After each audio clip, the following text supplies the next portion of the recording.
Mesdames et messieurs, bienvenue pour cette nouvelle édition du Festival de philosophie de l'Institut français de Grèce. Je vous demande d'accueillir pour ouvrir les festivités Madame Laurence Auer, l'ambassadrice de France en Grèce.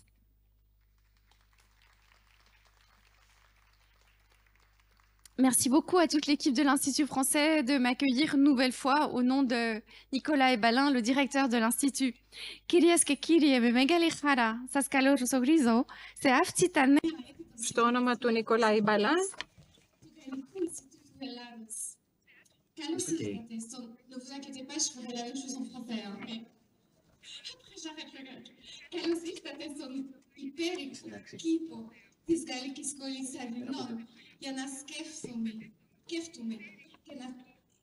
και να μιλήσουμε για την τεχνική νοημοσύνη. Mesdames et messieurs, bienvenue dans ce merveilleux jardin de l'école française d'Athènes. Et permettez-moi de remercier la directrice Véronique Chandowski qui nous permet d'organiser le festival de philosophie pour la 3e année dans ce merveilleux jardin. Ce festival est devenu un événement incontournable de la programmation de l'Institut français et de la scène intellectuelle d'Athènes. Chaque année, nous recevons des invités prestigieux. Avec le directeur de Philosophie Magazine, nous choisissons avec les partenaires grecs un sujet pour nous permettre de réfléchir. Vous le savez, cette année, c'est l'intelligence artificielle. C'est peut-être d'abord un sujet économique, un sujet de mathématiciens. C'est aussi un sujet politique. Nous allons avoir, après plusieurs sommets, en 2025, un sommet en France sur le lien entre intelligence artificielle et les pays. C'est évidemment un sujet social, un sujet d'éducation. Que ferons-nous quand nos enfants ne sauront plus réfléchir? Et j'ai peut-être un peu trop lu les livres de nos invités pour d'ores et déjà ouvrir une page de la réflexion. Mais c'est aussi un sujet de philosophie. La place de l'homme dans l'intelligence artificielle, la réflexion par rapport au savoir, au travail, à l'information est vue pendant tout ce festival à travers la vision des philosophes qui sont si importants en France et en Grèce. Vous le verrez dans nos invités, nous avons laissé la place à plusieurs spécialistes qui ont écrit des ouvrages. Je disais au directeur, nous avons pris les derniers ouvrages que vous trouverez aussi ici parce que nous pensons qu'il faut nourrir la réflexion. Ce n'est pas simplement l'intelligence artificielle, une technique, c'est aussi un moyen, comme va dire Asma, l'invité de 20h30, de ne pas faire de nous des soldats. Nous avons de quoi réfléchir en France et en Grèce. Bien sûr, en Grèce, on se mobilise pour créer des comités consultatifs, on se mobilise dans les universités et on se mobilise également sur le plan de la compétitivité. Nous devons aujourd'hui, nos sociétés, être compétitifs et performants en intelligence artificielle. Bref, mesdames et messieurs, je laisse la place à nos invités et je repose cette question. Quel avenir pour la pensée humaine face à la machine? Comment allons-nous finir au bout de 2 jours cette nuit de la philosophie? Et merci vraiment à toute l'équipe de l'Institut français parce que, avant tout, cher public, c'est eux qui ont fait ce travail de préparation depuis des semaines et qui vous ont permis notre grande fierté de vous avoir tous là ce soir. Donc merci à vous tous. Bonne soirée. Et bon festival.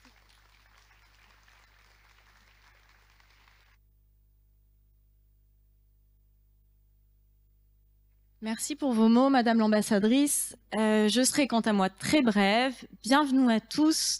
Merci d'être là pour cette nouvelle édition du festival. Un merci chaleureux à Alexandre Lacroix, le directeur de la rédaction de Philosophie Magazine, qui a préparé ce festival avec nous depuis donc des semaines et même des mois.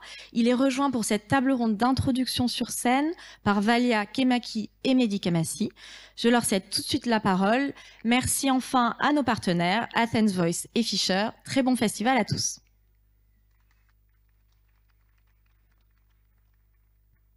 Bonsoir, merci Madame l'ambassadrice et merci Anouk pour ces mots d'introduction. Merci à tous d'être présents ce soir, nombreux au rendez-vous pour cette table ronde qui lance nos rencontres. Nous allons nous interroger sur l'intelligence artificielle. Pour cette table ronde, j'ai ici avec moi et à ma gauche Valia Kemaki, qui est journaliste grecque, francophone, qui est productrice pour la radio ERT, qui a dirigé l'édition grecque du Monde diplomatique, qui est également professeure assistante à l'université ionienne. Et ses travaux portent sur le rôle de l'IA dans les médias, dans les réseaux sociaux, sur Internet et sur les fake news. Et puis j'ai à ma droite Mehdi Kamassi, qui est directeur de recherche en sciences cognitives au CNRS, qui travaille sur la prise de décision et l'apprentissage par renforcement chez les animaux et les robots, et sur les questions éthiques soulevées par la prise de décision autonome des machines. Et il est co-auteur avec Célia Zolinsky, que vous aurez l'occasion d'entendre lors de nos rencontres, d'écouter, d'un ouvrage intitulé « Pour une nouvelle culture de l'attention, que faire de ces réseaux sociaux qui nous épuisent ». Voilà, donc nous sommes ensemble pour une table ronde. Je vais ralentir un peu le rythme. Voilà, nous sommes ensemble pour une table ronde.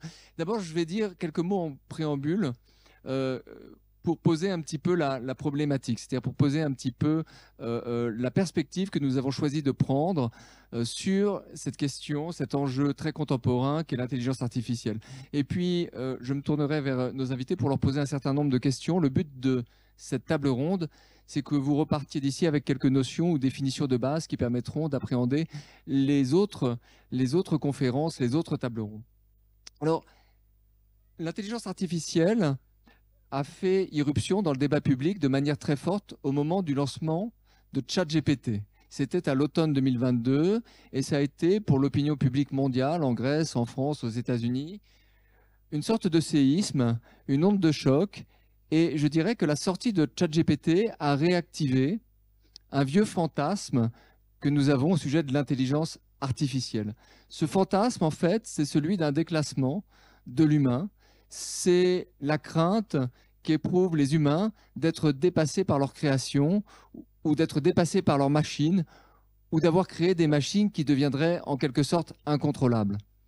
Ce fantasme, en fait, il provient assez largement d'une proposition ou d'un mythe qui a été avancé par un auteur de science-fiction, qui est aussi un mathématicien, qui s'appelle Vernor Vinge.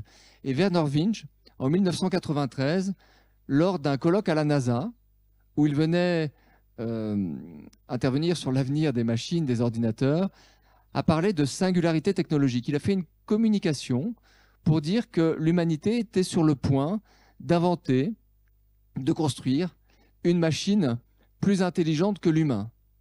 Vernor Vinge précise en 1993 qu'il ne sait pas exactement comment cette machine va être construite, c'est-à-dire qu'il ne sait pas si c'est un ordinateur, un réseau d'ordinateurs ou bien une machine hybride qui mêlerait par exemple des neurones vivants et de l'informatique. Là-dessus, il laisse la voie ouverte. Par contre, ce qu'il affirme, c'est que dès lors que cette machine sera construite, ce sera la dernière machine inventée par l'homme, parce que c'est cette machine qui va prendre en charge le progrès technologique à venir. Si cette machine est plus intelligente que l'humain, plus performante que l'humain, plus créative également que l'humain, ce serait cette machine qui va générer tous les logiciels à venir, mais qui va également gérer les flux de transport, les flux de marchandises, les flux d'informations. Et donc, ce que nous dit Vernor Vinge, c'est que nous allons rentrer, si nous inventons cette machine, si nous la mettons au point, dans une histoire post-humaine. Quelque chose comme un déclassement de l'humain ou quelque chose comme une mise sous tutelle de l'humanité. Et alors, cette idée qui a été avancée par Vernor Vinge, alors pourquoi il parle de singularité technologique? C'est une similitude qu'il fait avec ce qu'on appelle en physique, en astrophysique, la singularité gravitationnelle. Vous savez qu'aux abords des trous noirs, toutes les lois classiques de la physique, enfin, il faut vraiment se rapprocher du trou noir, mais sont abolies. Et bien de la même manière, ce que dit Vernor Vinge, c'est que les lois de l'histoire vont être abolies par l'apparition de cette singularité technologique. D'où le terme de singularité technologique. Quelque chose va être faussé. L'histoire va devenir en quelque sorte incontrôlable. Alors, cette idée aurait pu dormir, enfin, c'est une idée qui a été proposée par un universitaire. Elle aurait pu rester très discrète, ça n'a pas été le cas. Elle a été incroyablement popularisée par Ray Kurzweil, qui est le directeur de l'ingénierie de Google, qui a publié en 2005 un best-seller intitulé « La singularité approche ». Elle approche tellement qu'il avait prophétisé en 2005 qu'elle arriverait en 2025. Il nous reste 1 an avant que les lois de l'histoire soient abolies et que nous entrions sous tutelle.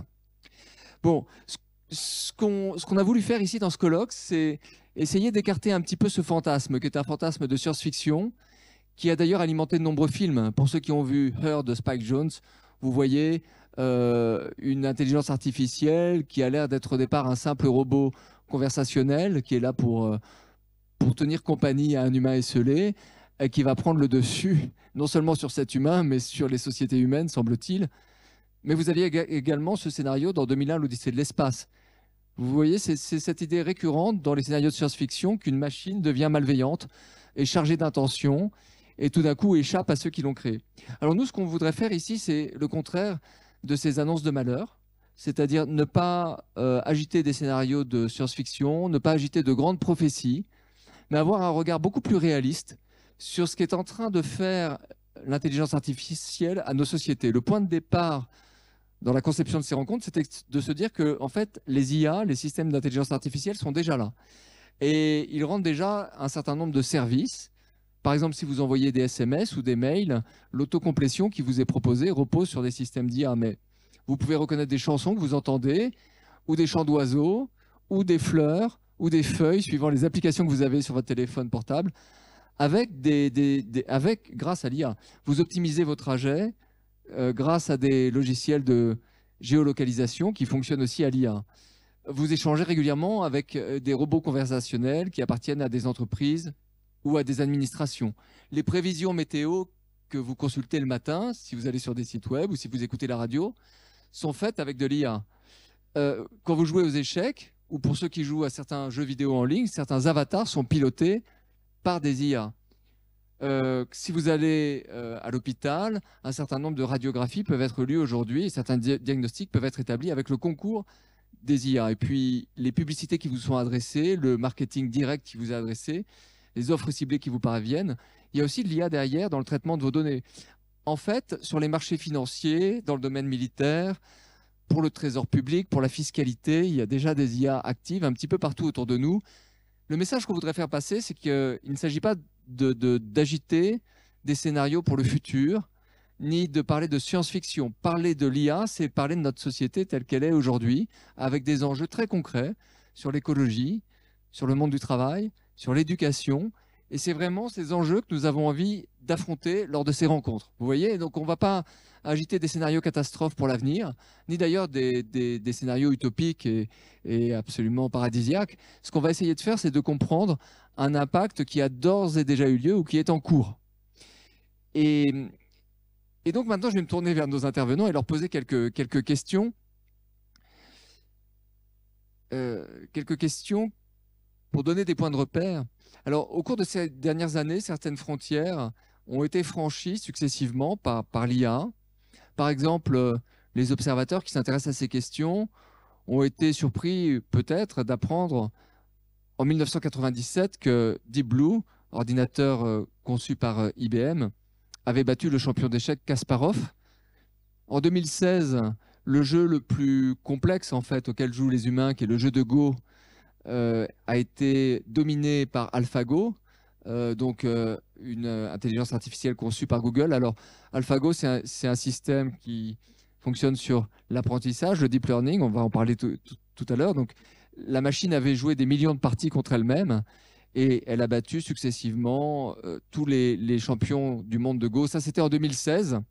Alors, je me tourne vers vous, Valia, Mehdi. Est-ce que vous, au cours de ces dernières années, disons de ces 15-20 dernières années, est-ce qu'il y a des frontières qui ont été franchies? Est-ce que ça vous a étonné? Est-ce qu'il y a eu des sources? Vous avez été un peu subjugué parce qu'une IA avait réussi à passer un cap plus rapidement que prévu ou de manière frappante? Je me tourne vers Valia d'abord. Merci Alexandre. Si je dois penser à quelque chose, moi je penserais au génomique. Je pense que c'est le plus important. D'ailleurs, je voulais parler en grec, mais ça m'était venu spontanément de parler en français, mais je vais tourner en grec parce que je ne veux pas que tous nos invités ici pensent qu'on ne parle pas grec dans ce panel non plus. Η γονιδιωματική λοιπόν, η γονιδιωματική από το γονίδιο, ό,τι ακουμπάει το γονίδιο, για μένα ήταν αυτό που έκανε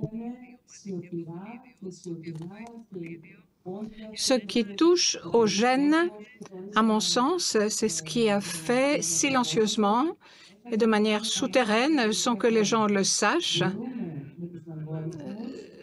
sans en être troublés. C'est ce qui a fait la grande révolution de ces dernières années. Nous pouvons, à l'aide des algorithmes, lire quasiment n'importe quel ADN. Nous pouvons le décoder et surtout, nous pouvons obtenir les grands data qui contiennent de l'ADN, trouver des ressemblances, trouver des différences. C'est ce qui nous a ouvert des voies énormes pour la médecine personnalisée en particulier. Cela nous a ouvert la voie vers les nouveaux médicaments, toute une série de choses qui ne sont pas visibles, qui ne sont pas devant nous tous les jours. Et tous les jours, cela améliore notre vie par rapport à ce que nous voulons faire, notre manière de vivre, vivre plus longuement peut-être, mais surtout de meilleure qualité, avoir une vie de meilleure qualité. Merci Fabien. C'est vrai que ce qui est frappant, c'est qu'il y a une analogie possible entre le biologique et l'informatique, puisqu'on parle d'un code pour l'ADN et on parle aussi de code en informatique, comme si le vivant, comme nos machines, reposait dorénavant sur des codes qu'on était capable de déchiffrer, mais aussi de réécrire parfois. Je me tourne vers Mehdi. Bonjour Alexandre et bonjour à tout le monde. Pour donner un exemple de quelque chose qui a été frappant pour moi, peut-être que dans les avancées, dans la détection visuelle qu'on sait faire avec des algorithmes à base d'IA, pour vraiment, alors dans les applications très connues et qui me semblent bénéfiques pour la société, par exemple détecter des tumeurs dans des images radiographiques, quelque chose de très important, où il y a un grand progrès, et on va plus loin, on détecte mieux que des humains. Mais d'une façon générale, en fait, on sait faire des algorithmes qui arrivent à détecter des choses très précises dans l'image, dans la vidéo. Ça peut aussi amener à des applications qui peuvent poser des questions éthiques, démocratiques ou autres, comme la surveillance. Mais en tout cas, c'est des choses qu'on sait faire. Et c'est impressionnant ce que savent faire les algorithmes à base d'IA aujourd'hui.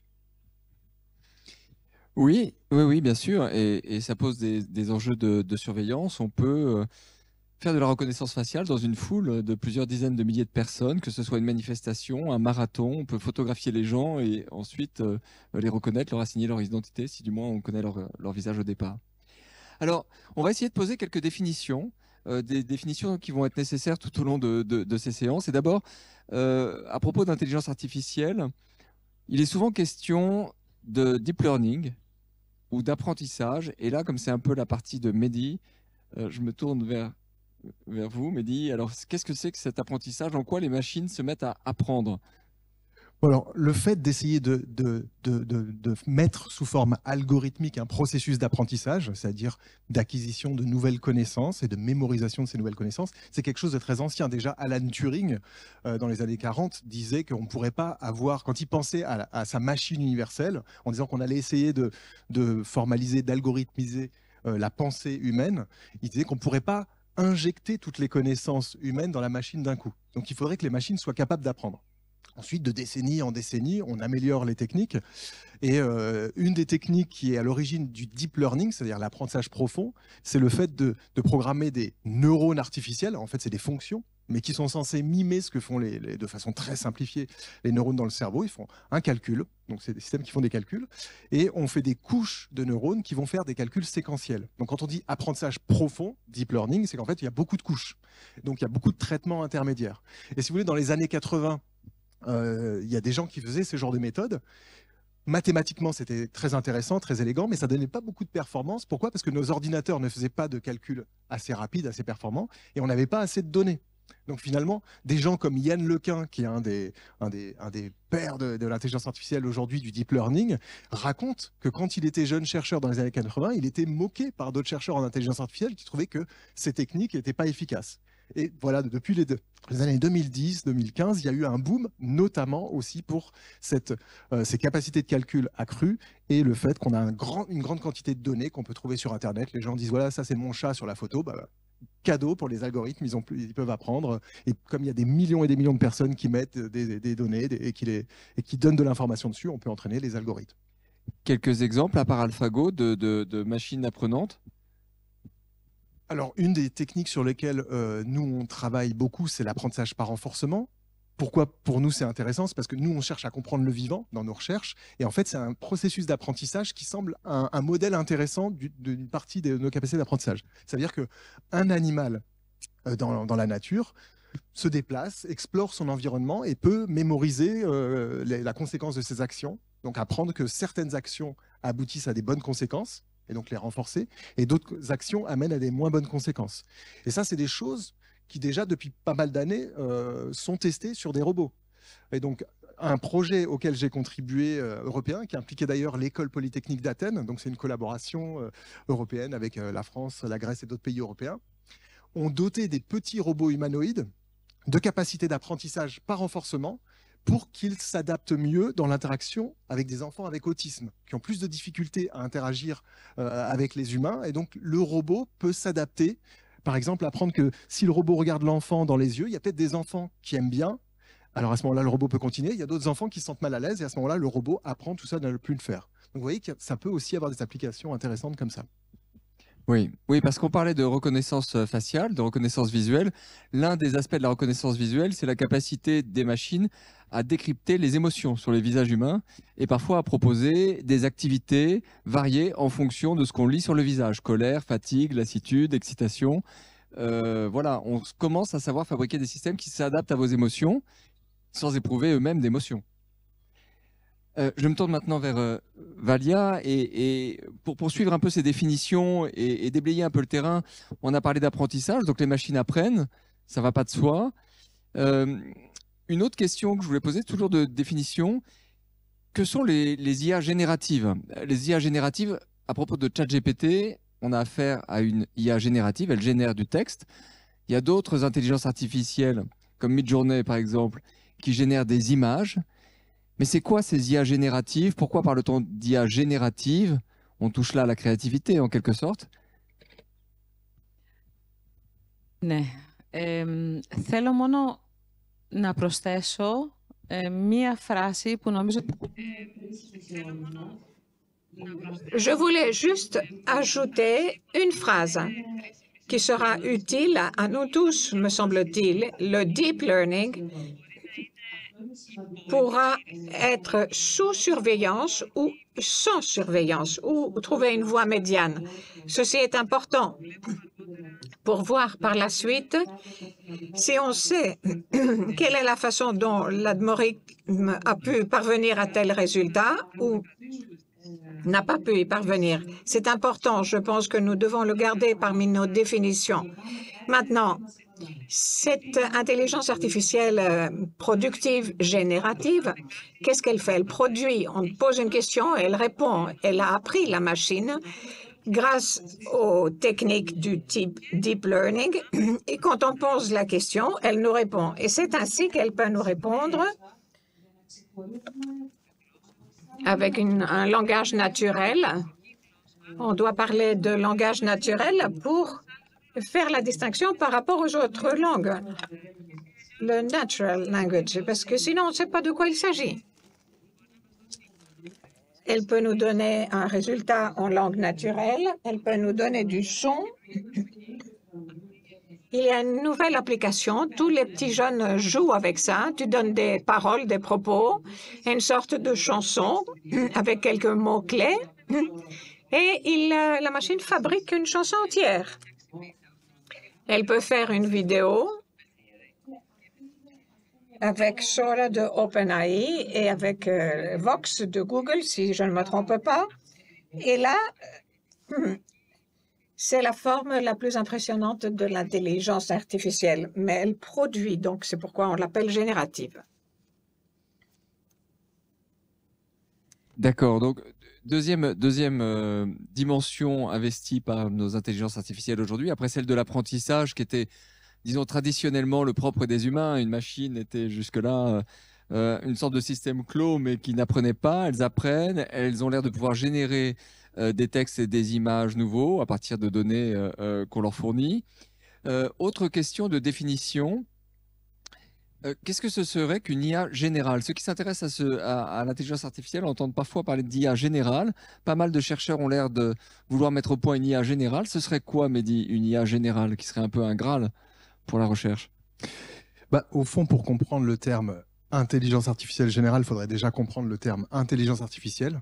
C'est vrai qu'on ne l'a pas spécialement dit. Alors, c'est un terme qui est apparu au milieu des années 50, qui était une proposition de projet dans une conférence scientifique au nord-est des États-Unis. Mais déjà, c'est un terme que dans la communauté scientifique, on ne trouve pas très heureux. Parce qu'en fait, chez l'humain, on ne sait déjà pas bien définir ce que c'est que l'intelligence. Et généralement, on s'intéresse plutôt à des fonctions cognitives séparées. La mémoire, c'en est une, le langage, le raisonnement, la conscience, l'apprentissage. Donc, il y a plein de fonctions cognitives. Et très généralement, un chercheur, une chercheuse se spécialise sur une de ces fonctions. Et quelque part, l'idée derrière l'intelligence artificielle générale, c'est qu'on pourrait mettre au point des algorithmes qui auraient toutes ces fonctions qui fonctionnent ensemble.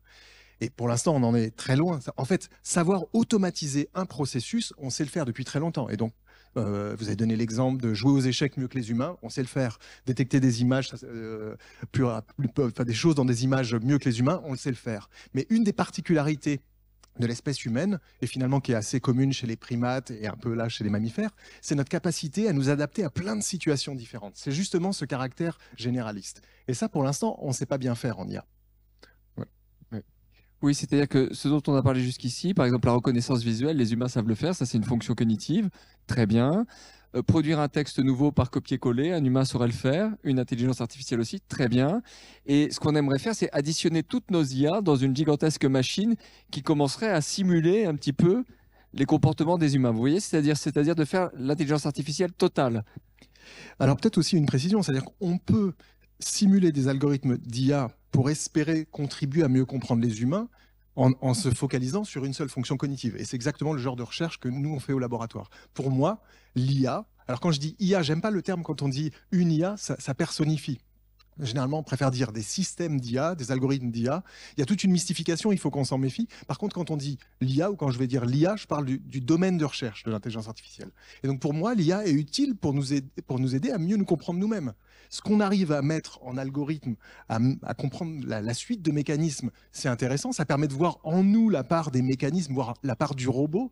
Donc vous avez dit, Madame l'ambassadrice, on voudrait que la société ne fasse pas de nous tout à coup le mot m'a échappé, des soldats, mais quelque part, moi, j'aimerais aussi voir dans quelle mesure l'IA peut nous aider à faire que la société ne fasse pas de nous des robots. Et donc, quelque part, comprendre qu'est-ce qui, dans nos comportements, relève de l'automatisme du robot est intéressant pour comprendre ce qui le dépasse. Bon, pour moi, ça, c'est très important. Maintenant, de vouloir mettre au point des algorithmes à base d'intelligence artificielle généraux, c'est-à-dire avec toutes ces fonctions ensemble, je ne sais pas trop quel est l'intérêt. En fait, quelle serait l'utilité scientifique? À mon avis, on n'a pas encore assez compris chaque fonction cognitive isolée. Et d'un point de vue sociétal, bon, ça pose plein de questions éthiques et politiques et autres. Oui. Je pourrais ajouter à ça? Oui, moi, je m'aurais bien ajouté que c'est il y a des caractéristiques de l'intelligence artificielle générique, της γενικής, όπως λέμε, sont la capacité de prendre des décisions aussi, et la capacité d'avoir une pensée créative, et la capacité aussi de résoudre des problèmes. Alors ça, ce sont des caractéristiques que, comme Mehdi vient de dire, que nous sommes très loin encore de doter nos machines avec. Oui, tout à fait. Et d'ailleurs, la dernière définition sur laquelle je voulais attirer votre attention, alors ce qu'a très bien dit Mehdi, c'est que le vocabulaire qu'on emploie est un peu malheureux, puisque quand on parle des machines et des ordinateurs, on a un vocabulaire qui est très anthropocentré ou anthropomorphique. On parle de mémoire pour les ordinateurs, on parle d'intelligence, et donc on a transposé nos propres facultés sur nos machines. Il aurait peut-être été plus prudent de créer un autre vocabulaire au moment où on mettait les machines en place. C'est une analogie qui peut être trompeuse. Mais justement, La crainte qui habite le public, et là je me tourne vers Valia, je parlais des scénarios de science-fiction comme 2001, l'Odyssée de l'espace ou Her de Spike Jonze, c'est qu'à un moment donné, l'intelligence artificielle, en quelque sorte, ne soit pas seulement une intelligence artificielle générale qui réunit toutes les fonctions cognitives de l'humain, mais c'est qu'elle s'éveille.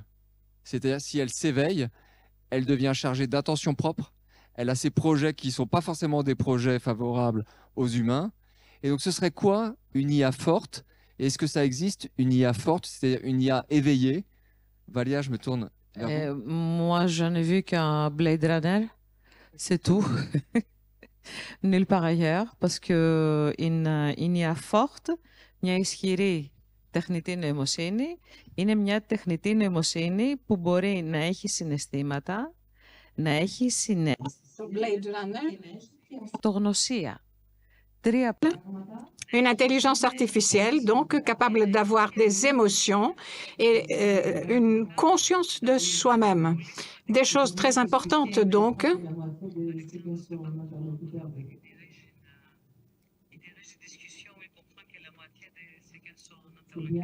On va voir la technique, la technologie. Bon, avec l'IA, avec l'IA forte, tu aurais eu un chip ici dans ton corps qui pourrait te traduire directement tout ce que je disais. Oui, c'est ça. Άρα λοιπόν, αυτογνωσία, συναίσθημα και συνείδηση. Αυτά τα τρία. Donc, conscience de soi, émotion et conscience, ces trois choses-là. Normalement, je devrais continuer à parler. Il y a un vide, il y a une lacune, mais on va y arriver, on va y arriver.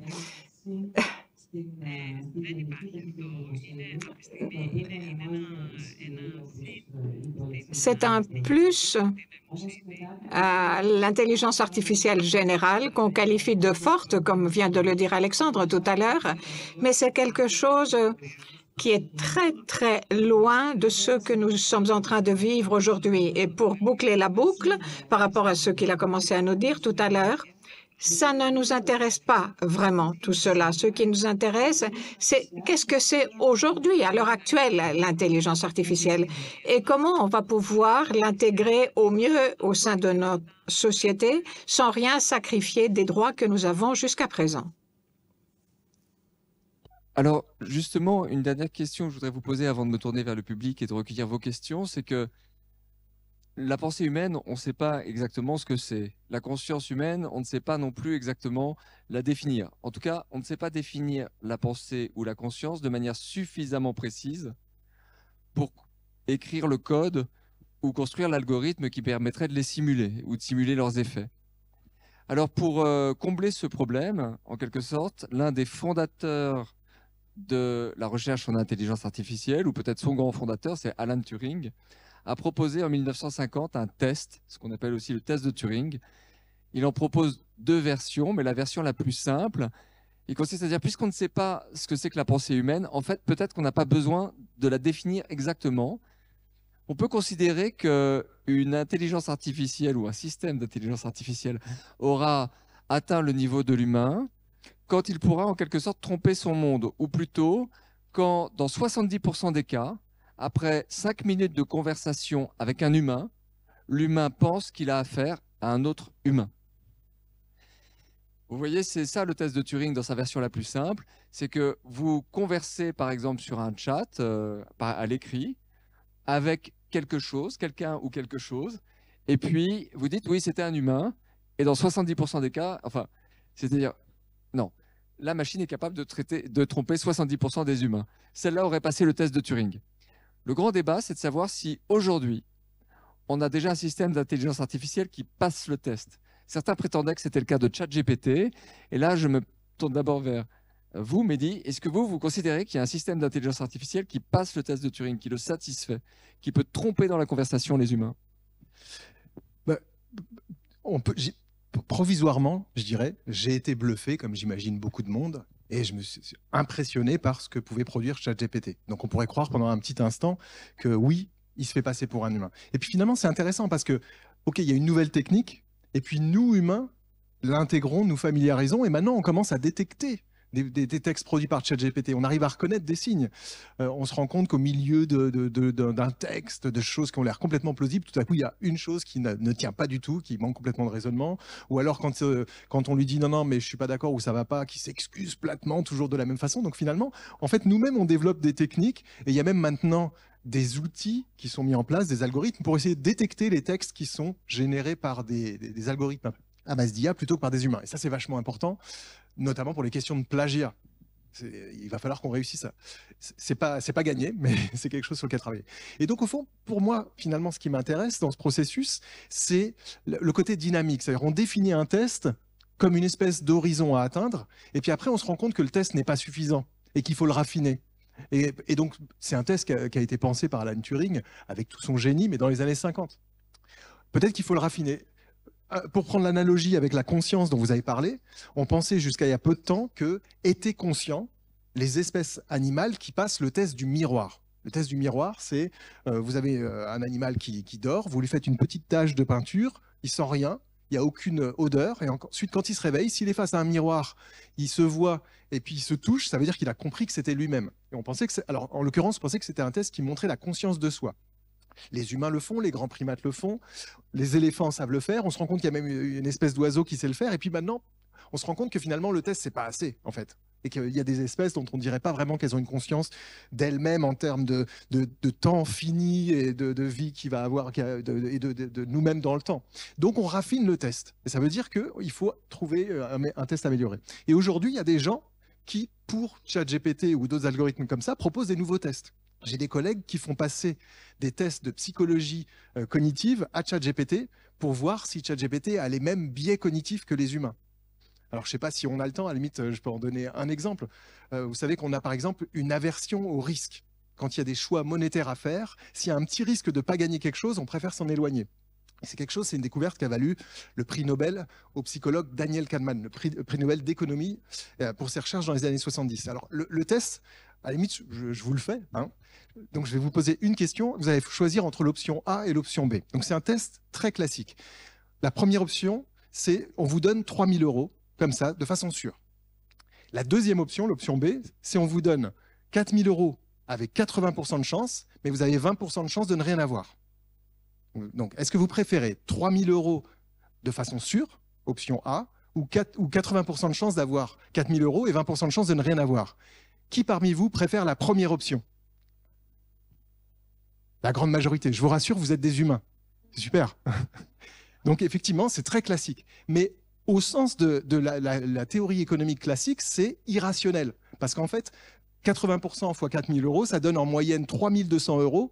Donc, si on est souvent face à des choix comme ça, il vaudrait mieux faire ce choix-là. Alors, ce qui est intéressant, c'est que mes collègues qui sont en train de tester ChatGPT, ils se rendent compte que sur ce test, ChatGPT a les mêmes biais. Tiens, complètement étonnant. Donc, il est sous-optimal. Il est comme certains des biais des humains. Par contre, il n'a pas l'inverse qu'ont les humains, qui est de rechercher le risque dans les pertes. Et donc, il y a des différences. Donc là, quelque part, on peut avoir des nouveaux tests sur lesquels on se rend compte, tiens, il n'est pas comme un humain. Oui. Sauf que les humains ne sont pas du tout cohérents parce qu'ils jouent au loto avec des probabilités très, très, très faibles de gagner. Bon, alors, et du coup, même question pour Valia sur ce fameux test de Turing. Est-ce que vous considérez que le test a été franchi, que c'est troublant, qu'on peut échanger avec des machines et se faire piéger, se dire, tiens, mais on ne sait pas si l'interlocuteur est humain, si c'est une machine? Θέλω να πω δύο πράγματα. Το πρώτο είναι ότι θα ήθελα πολύ να το κάνω, να είμαι ο κριτής. J'aimerais dire deux choses. La première, c'est que j'aimerais beaucoup pouvoir le faire, être le juge de ce test. Deuxième point, toutes les personnes qui avons le problème de communiquer entre nous par SMS. Je pourrais faire un test moi-même en ce moment et poser la question à tous les amis et amies qui sont ici. S'il y a eu un malentendu entre nous par la lecture erronée d'un SMS. Quelqu'un qui écrit, un humain qui écrit, la compréhension par le biais du langage écrit n'est pas partout la même. C'est un autre aspect pour le test de Turing à partir du moment où c'est écrit et qu'il n'est pas oral, car on voit et on entend différemment. Ce que l'autre personne veut qu'on entende, qu'on écoute, c'est totalement différent.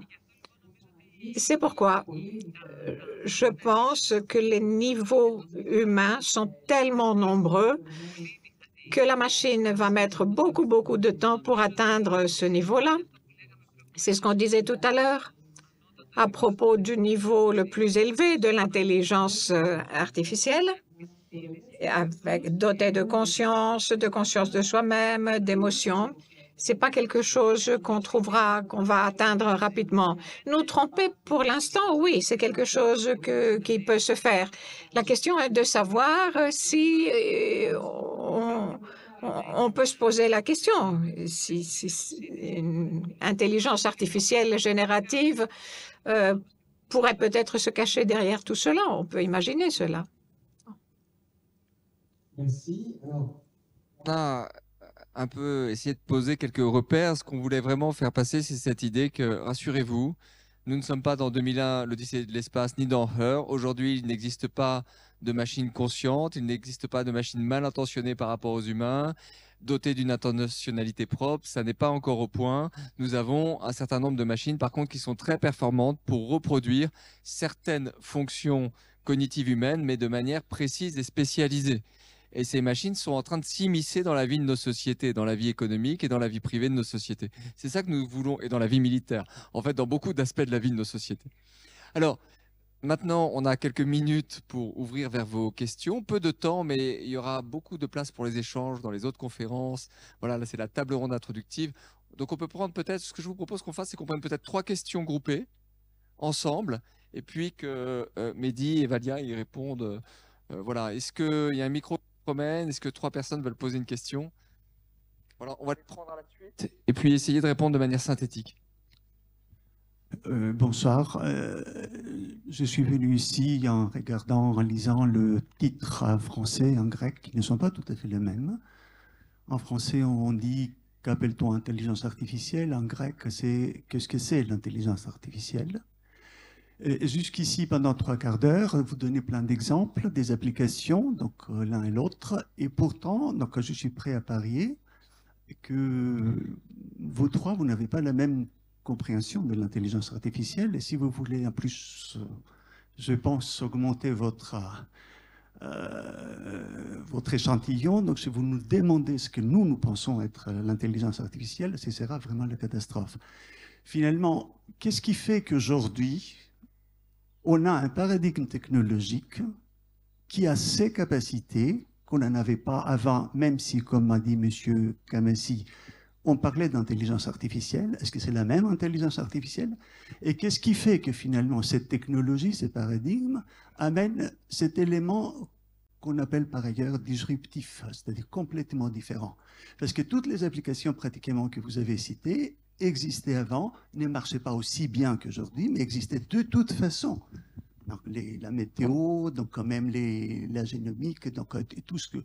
Et qu'est-ce qu'elle apporte de plus et pourquoi? Quelle est la technologie et qu'est-ce qu'elle capte, cette technologie de particulier, qui fait qu'effectivement nous nous situons à une autre étape? Est-ce la capacité d'un calcul ou c'est bien des notions différentes qui nous amènent à réfléchir différemment, éventuellement l'intelligence même? Merci. On va prendre une deuxième question.